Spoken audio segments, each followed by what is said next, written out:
las más completas, que la diarrea sería un aumento en el número de las deposiciones, que serían mayor o igual a 3 en un día o 24 horas, o cuando también se aumenta, o sea, puede ser que también aumente o disminuya la consistencia, o no disminuye la consistencia, ¿verdad? Y que solo sean 3 veces en 24 horas y que sea de instauración súbita o rápida. En ella existe un exceso de líquidos y electrolitos, ¿verdad? Que se pierden por las mismas heces. Y también se le puede llamar diarrea cuando hay más de 3 deposiciones, mayor o igual a 3 deposiciones de una consistencia escasa, o una sola, como podrían recordar tal vez, en donde haya sangre. Con una en donde haya sangre en un solo día ya es suficiente para decir que hay diarrea. ¿Cuáles son los tipos? Pues tenemos las agudas y las crónicas. Dentro de las agudas tenemos las que son las que duran propiamente agudas, que duran menos de 7 días, y las que son prolongadas, que duran entre una semana y 2 semanas, ¿verdad? Y a las crónicas o persistentes cuando duran más allá de las 2 semanas. En cuanto a la epidemiología, como ustedes saben, esto es del mundo mundial, ¿verdad? Es terrible, no solo afecta a niños, sino que también a adultos, pero es la segunda causa más frecuente de mortalidad infantil en el mundo y una de las primeras de morbimortalidad en nuestro país. Es así en todos los países de tercer mundo. La disminución, en esta época de pandemia, por cierto, las diarreas se vieron disminuidas de una manera importante, así también la fiebre tifoidea y todas aquellas enfermedades que tienen que ver con la higiene y con la transmisión vía aérea. También las neumonías se vieron disminuidas por otras causas, ¿verdad? Las neumonías por otras causas, los catarros en sí, los resfriados, se vieron disminuidos, no así claro que las enfermedades por COVID. La disminución de la mortalidad ha disminuido, de la diarrea, ha disminuido por la vacunación, por rotavirus en parte y por otras cosas. En este caso, como les digo, en este caso de pandemia, al inicio por las medidas de higiene, que todo el mundo andaba con su alcohol gel, que lavándose las manos, por lo menos los protocolos para ingresar a muchos locales, pues ahí están dándole su alcohol gel y eso ha disminuido. Si recuerdan, tal vez los que estén haciendo turno en esta época, esa es la época de las diarreas, vómitos y diarreas, y van a ver un incremento en general de este tipo de enfermedades, así que no se vayan a asustar y pensar que todo va a ser coronavirus, ¿verdad? No, en realidad esta es la época, así como la época del coqueluche o sospechas de tosferina y los mismos catarros y gripes. ¿Cuáles son las etiologías de la diarrea? Pues la primera que siempre se nos viene a la mente son las infecciosas, en donde las infecciosas, si recuerdan, no solamente están las de causa propiamente intestinal, sino que también están las extraintestinales, como, no sé si alguien se acuerda de alguna causa extraintestinal, que hasta ya la mencioné. Solo uno. Cabal, ¿verdad? Las otitis, esa que estaban pensando, las otitis son causa de diarreas, las neumonías también, la faringitis, faringoamigdalitis, son causas de neumonía y muchas veces hasta la sinusitis. Pero eso sería como que más raro. Las alergias alimentarias, que son causas que nos pueden producir una diarrea, más que todo, estas son más que todo para las diarreas crónicas, pero acuérdense que lo crónico todo empieza por algo agudo, por unos días de enfermedad. Entonces las alergias a la proteína de la leche de vaca o también a las proteínas de la soya. No crean que porque el paciente no tolera la leche de vaca de una sola vez le vamos a dar de soya, no. También están las proteínas vegetales, ¿verdad? Que no las vamos a dejar de lado. Y a su vez, no solo están las alergias a las proteínas, sino que también las intolerancias a los carbohidratos. En este caso, los pacientes que tienen déficit de lactasa hace que la misma leche con lactosa no la puedan digerir, y el paciente pues le damos leche de cualquiera, ya sea de vaca o de soya, y puede tener diarrea. Así que hay que estar pendiente de qué es lo que come, cómo lo está comiendo, cuántas veces al día, para hacer la historia que nos oriente. Un cuadro quirúrgico también, la apendicitis muchas veces produce diarreas, más que todo cuando tiene varios días de evolución, puede ser. Las invaginaciones en niños, yo espero que los que estén de turnos en algún momento puedan tener la oportunidad, o sea, no les deseo el mal a los niños, pero si tienen la oportunidad de ver un caso de invaginación, que se le peguen, ¿verdad? Porque ya que los turnos no van a ser así tan frecuentes, pues ese va a ser un caso para que tengan la oportunidad de aprender, en donde los niños más que todo son lactantes, van a tener dolor abdominal, un síndrome disenteriforme, es decir, diarrea con sangre que puede ser causada por infección, por esta invaginación o por cualquier otra causa, dolor, y hasta se puede palpar una chibolita, que es la tripa prácticamente que se ha metido en la misma porción de la tripa, ¿sí? el intestino, y eso se puede palpar. Los mismos ya saben que los fármacos pueden ser causa de diarrea, los antibióticos, como hablábamos a su vez en su momento, de la amoxicilina, que de por sí causa diarrea, no digamos en dosis altas, que a 80, 90, como se da en otitis y en sinusitis y en neumonías ambulatorias, causa también diarrea normalmente, y otras intoxicaciones que en pediatría son menos frecuentes. Entonces, la etiología más frecuente es la viral, y dentro de la viral, del rotavirus, y astrovirus, adenovirus entéricos, calicivirus humanos y otros. Y dentro de las bacterianas, que ya sería la segunda causa, está la salmonela, el campylobacter y la shigella. La shigella es difícil de tratar, no crean que con medicamento oral se quita, no, definitivamente necesita medicamento parenteral, es difícil de erradicar y puede provocar hasta fiebres tan altas que se asocia mucho con convulsiones febriles. Vaya, solo para recordar, en esta clase vamos a recordar esta parte de la anatomía, en la otra clase vamos a ver otra parte importante de la absorción de nutrientes. Bueno, entonces recordando que el intestino tiene estas vellosidades intestinales que son prácticamente una unidad funcional muy eficiente, en donde aumenta el área de absorción del intestino, aunque sea un tubito así, se convierte en un área inmensa, ¿verdad? Como más que una sábana, de todas las vellosidades que tienen. Si extendemos un intestino, entonces nos vamos a encontrar que el área de absorción es enorme, mucho más de lo que nos imaginábamos, y dentro de estas vellosidades pues vamos a tener los enterocitos, que es donde se da la absorción intracelular. También existe la absorción en la luz del intestino,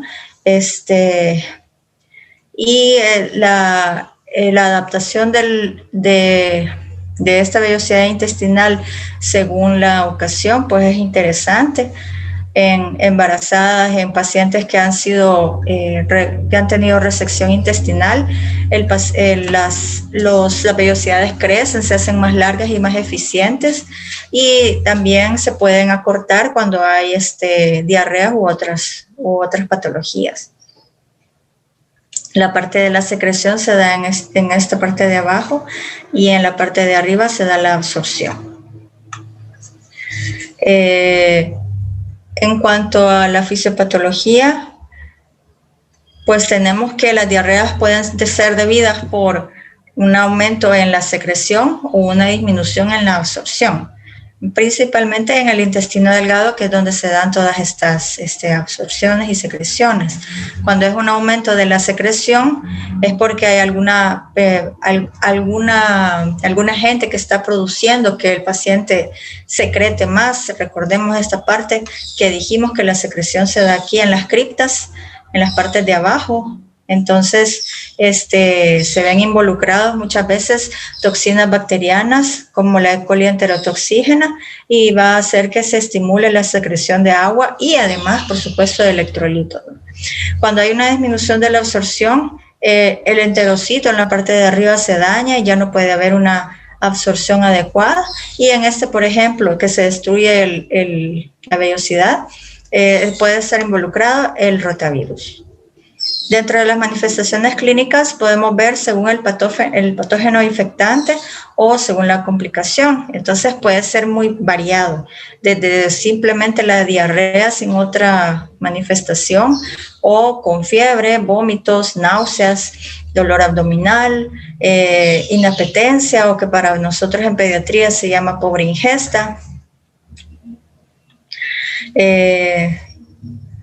Los síntomas respiratorios, cuando ya dijimos que puede ser por diarreas que no son de causa intestinal, y signos de afectación del sistema nervioso central cuando son de otro tipo.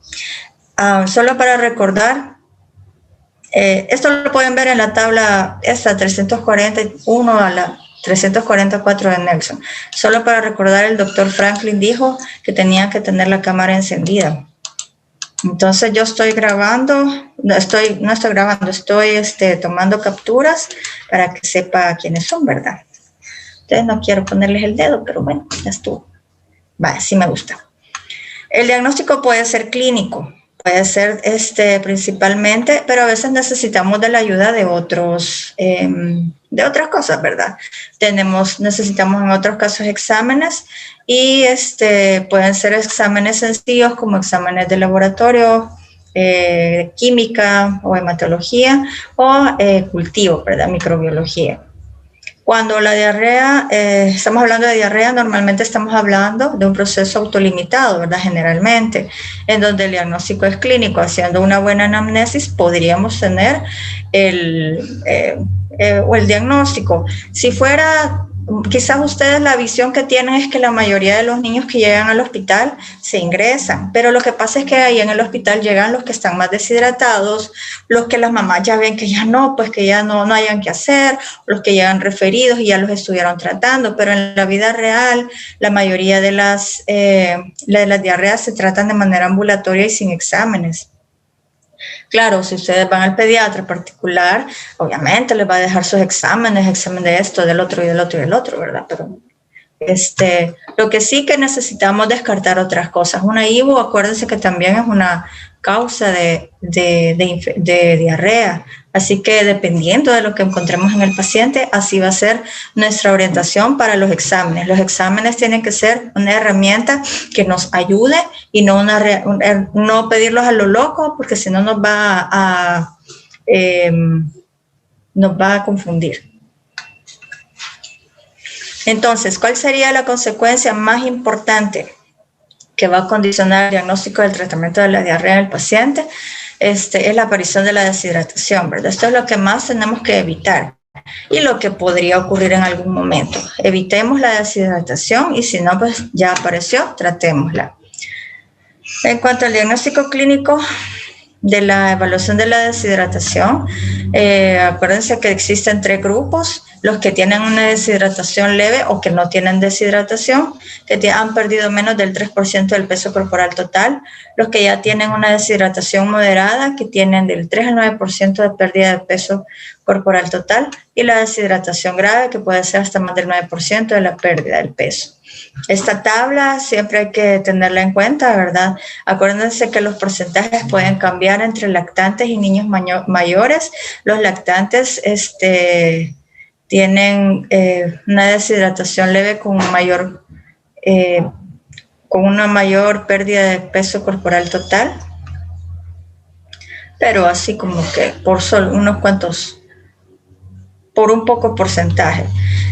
Acuérdense también que dentro de todos estos signos y síntomas hay algunos que son más importantes que otros, hay unos que son más subjetivos y los que son objetivos, como la frecuencia cardíaca, la presión arterial,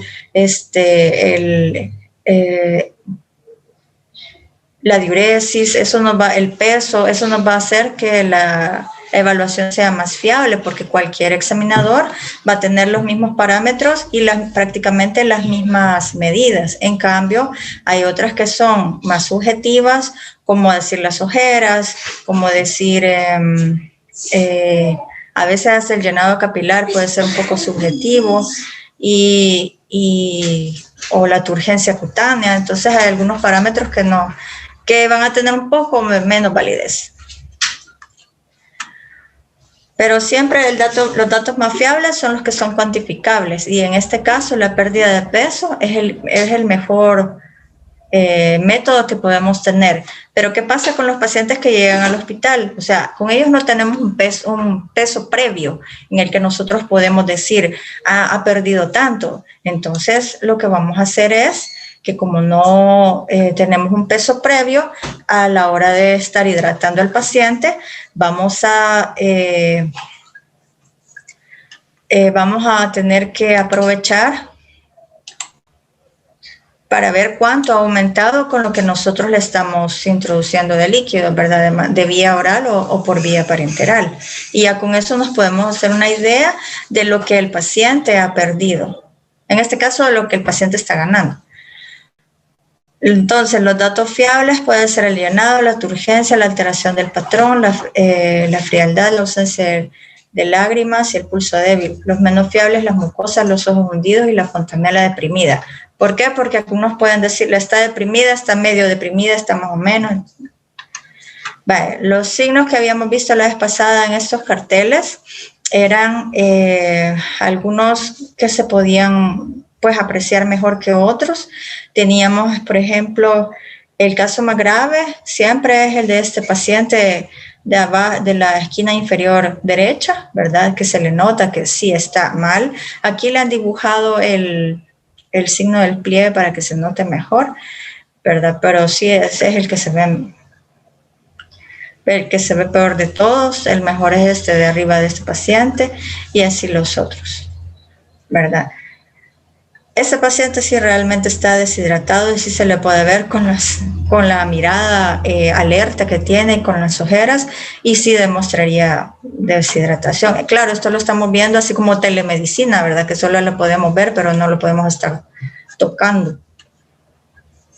¿Cuáles son entonces el diagnóstico de laboratorio? Dependiendo del tipo de paciente. Como dijimos, los que llegan al hospital son los que están peor, con deshidratación moderada, severa, o aquellos que por alguna otra razón van a requerir líquidos intravenosos, como los que no toleren la vía oral. ¿Cuáles serían los objetivos de los exámenes? Pues ya si recuerdan o supieron en la medicina, se puede calcular la osmolaridad de los pacientes con los electrolitos y con los gases. Y así lo podemos calcular, clasificar como deshidrataciones isotónicas o isonatrémicas, hipertónicas o hipotónicas. No podemos decir si es hipernatrémica si no tenemos el valor de sodio, ¿verdad? Para eso necesitamos conocer los valores normales de sodio, que son de 135 a 145 miliequivalentes por litro, al igual que con los adultos. Si ya tenemos medidas de menos de 130, sería hipotnatrémica, y más de 150, hipernatrémica. También, por supuesto, no solamente vamos a hacer los exámenes de laboratorio en sangre, sino que los obvios, que serían el examen de heces, para buscar sangre oculta, para buscar la sangre, moco, leucocitos. Y cuando ya estamos hablando de leucocitos fecales, estamos hablando de que el paciente ya tiene invasión bacteriana de la mucosa del colon. Y también, por supuesto, buscamos parásitos intestinales, pero si recuerdan en las clases de parasitismo del año pasado y del ciclo pasado, como que no es una causa importante los parásitos de diarrea como hubiéramos imaginado, sino que son como más insidiosos, más lentos para actuar. Claro, son importantes, causan anemias y otras cosas, pero como que más despacito, ¿verdad? En cambio, en este caso, si estamos hablando de protozoos, estos sí pueden causar diarreas como que más rápidamente. ¿A quiénes vamos a hacer el examen microbiológico o cultivo? En aquellos pacientes que tengan inmunodeficiencias, en todas aquellas que veamos que hay una diarrea con sangre que puede ser de origen bacteriano, ¿verdad? En el hospital solamente se hace para 2 tipos de bacterias, para Shigella y Salmonella, así que para que lo tengan en cuenta.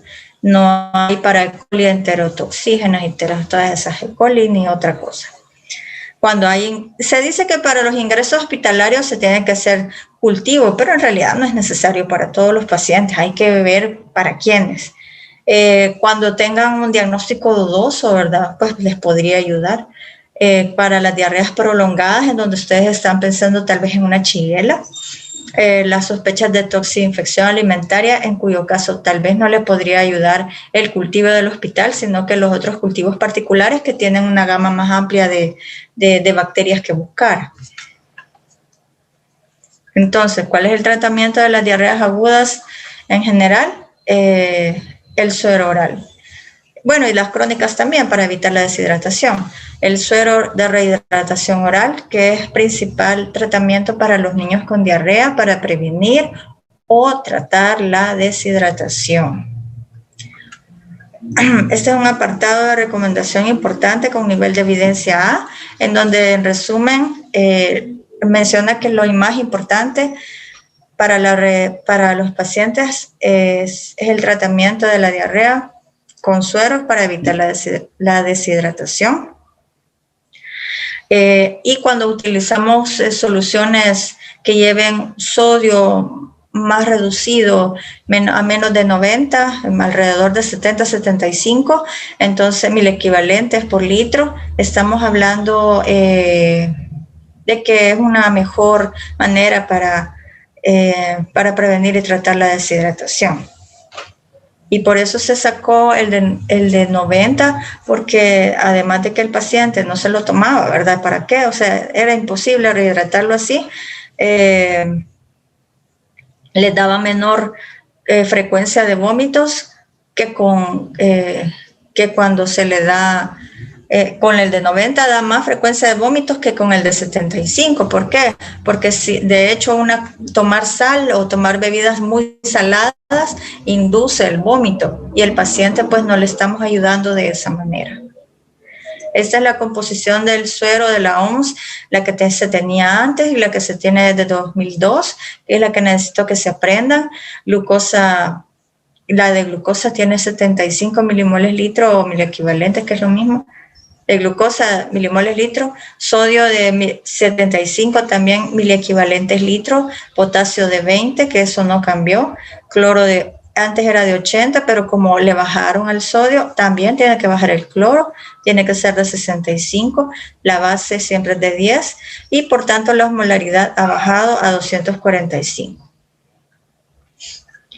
Si vemos las bebidas rehidratantes, las deportivas tienen demasiada azúcar y el azúcar es una causa importante de diarrea osmótica y tienen muy poco potasio, que el potasio, acuérdense que evita la atonía o la hipotonía del intestino. El sodio tiene muy poco sodio también, entonces en realidad no nos está hidratando. Otras cosas como las sopitas de pollo, sopa Maggi, que es la clásica para las gomas, para las diarreas y para todo, tiene demasiado sodio. Los jugos de manzana, que tienen demasiado azúcar y no tienen sales, y otras. El Arrodex, como les he dicho en algunas ocasiones, también es un buen invento, debido a que el arroz es un buen hidratante. Esos son los sueros que se tienen. Está el electrolit, hay uno de 30 y uno de 70. Están los pedialites, que son buenos. Y los sueritos que ya vienen en sobres para un vaso. Ese que está aquí de UNICEF, yo no sé si solamente es institucional, pero ahora ustedes no pueden ir a comprar un suero de estos a la farmacia. O sea, no sé qué ha pasado, pero ya no se los venden para 1 litro. Entonces, desconozco por qué.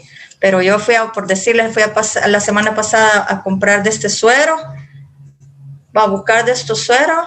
No habían, me dijeron que no existen y ya solamente me estaban vendiendo todos estos otros de sabores. Todo lo que ya se conoce, ¿verdad? La tetraciclina, el enteroguanil, el bismuto, el sertal, el escapar, la intestinomicina y todas esas cosas no son adecuadas.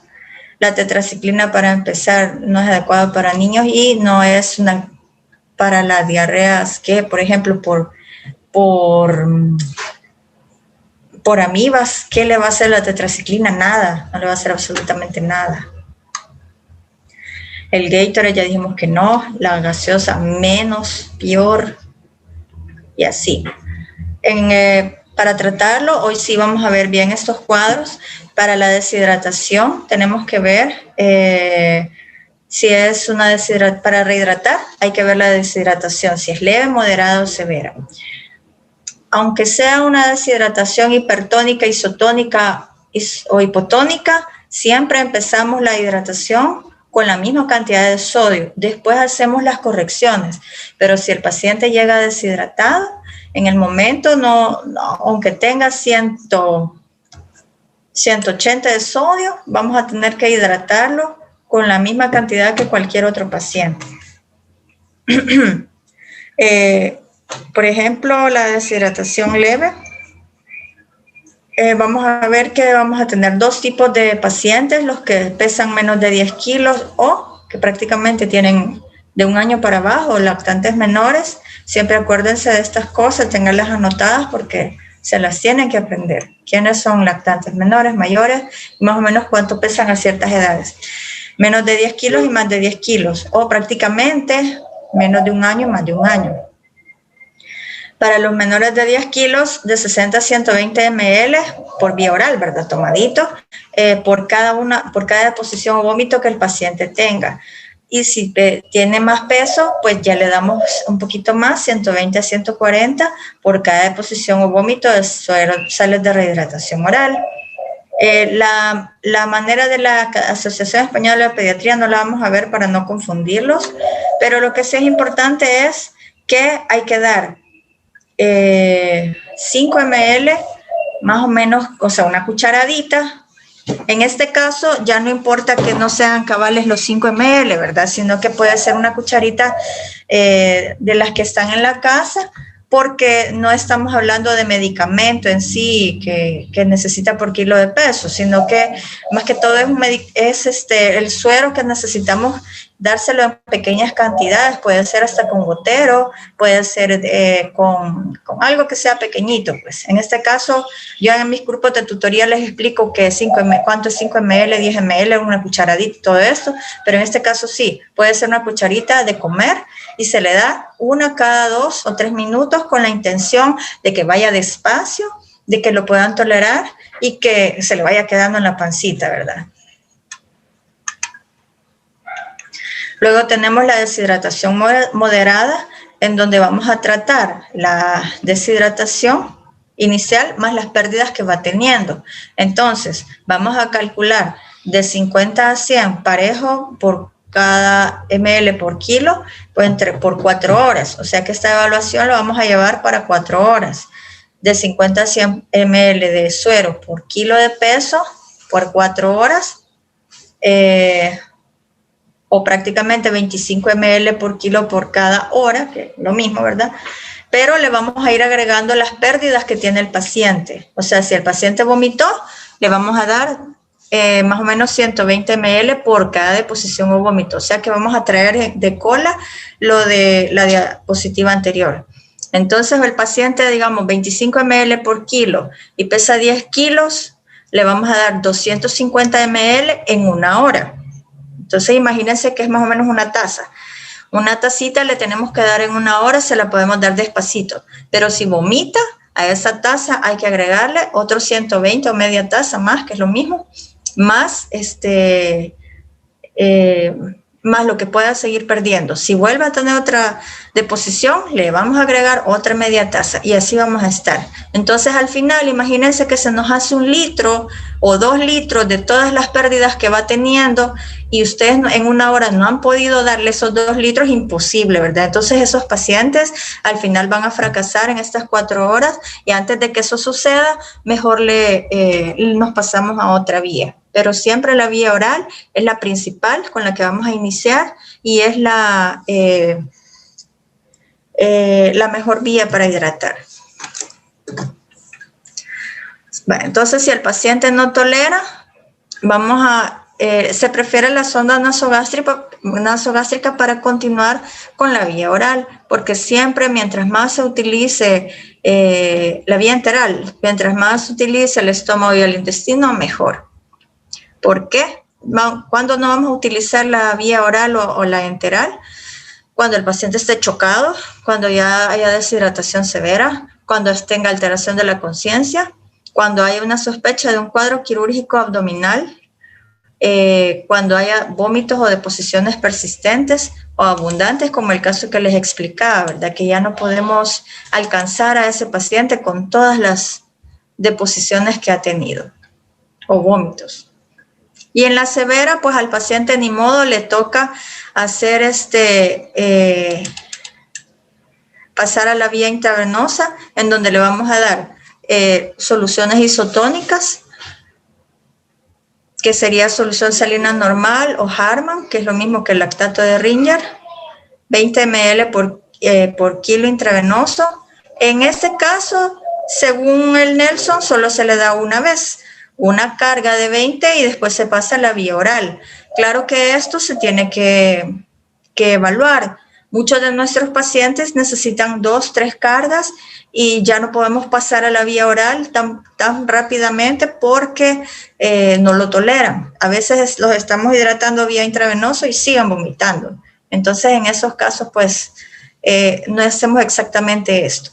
Acuérdense que esto no es receta, ¿verdad? Sino que es una buena guía. ¿Cuáles son los criterios de ingreso? Las deshidrataciones moderadas o graves, cuando el paciente está chocado, cuando está séptico, diarreas graves, síntomas neurológicos, por supuesto, si está convulsionando, letárgico, cuando no puede tomar la vía oral, cuando hay una sospecha de una patología abdominal, o sea, una invaginación o intususcepción, que es lo mismo, o cuando tenga sospecha de apendicitis, obviamente la vía oral está contraindicada, y en pacientes de menores de 3 meses que ya, que se sabe que son más pequeños, se tratan diferente, o enfermedades graves de base, inmunodeprimidos. ¿Cuál es el tratamiento? Se prefiere continuar la dieta normal porque mientras se continúe utilizando el intestino de manera normal, este se va a restablecer más rápidamente. Debe tenerse el paciente hidratado.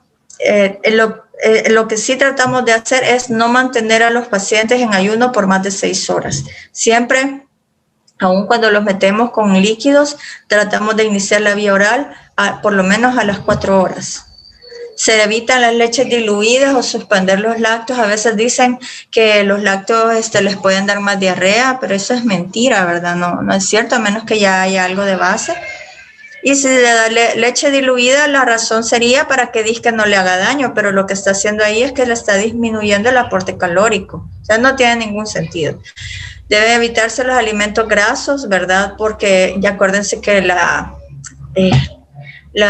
veces no hay una buena absorción de estos, como ya vamos a ver en la otra clase, y los ricos en azúcares porque aumenta la diarrea osmótica.